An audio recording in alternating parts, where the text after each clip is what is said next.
Sunday, January 23rd, 2011.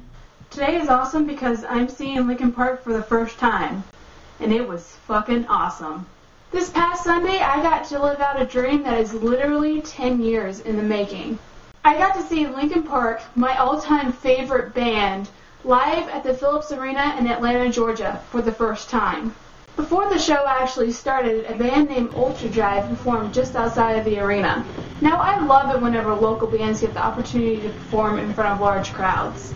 I only got to listen to 3 songs, but of the 3 songs that I heard, they're pretty good. The first band of the night was Does It Offend You? Yeah.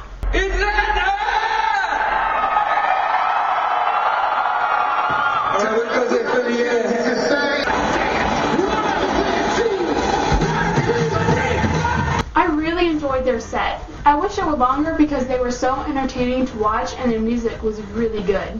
What I loved most about the show was watching the bassist play. She was really into it, and I think I have a new musical crush. The next band to play, Pendulum, was alright. I definitely think that they should have been the first band to play because they didn't get me as excited as Does It Offend You? Yeah did. I also didn't get a lot of footage of them because the event staff told me to stop. But that's not going to stop me from filming the headliners. I can go ahead and tell you a lot of the people that were there were definitely there for Linkin Park.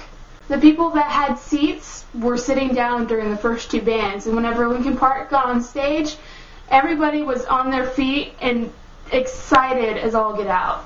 Linkin Park killed it. No, they didn't just kill it. It was a massacre.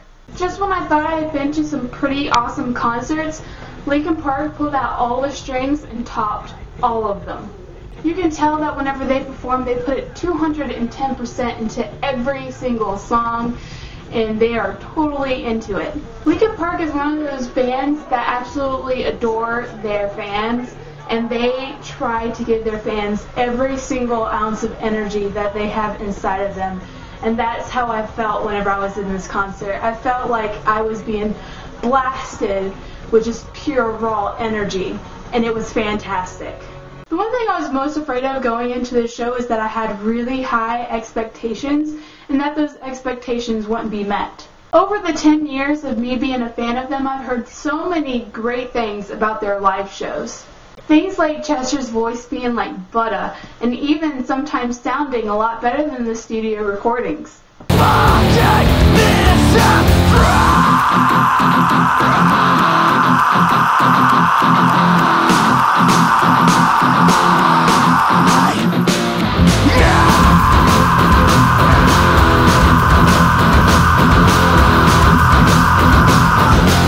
Things like the fact that they put everything out on the table and they never hold back.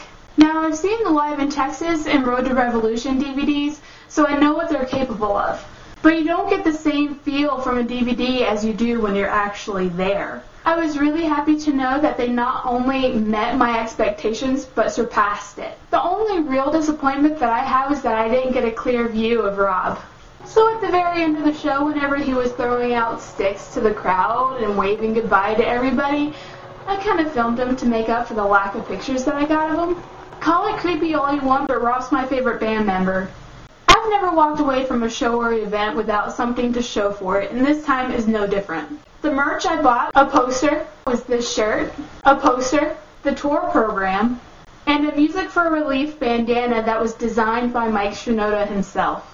It will be a night and concert that I will never forget, and I cannot wait to see them live again.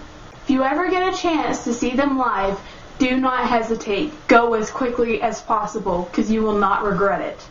Maybe next time I'll get to fulfill another dream and actually meet the band.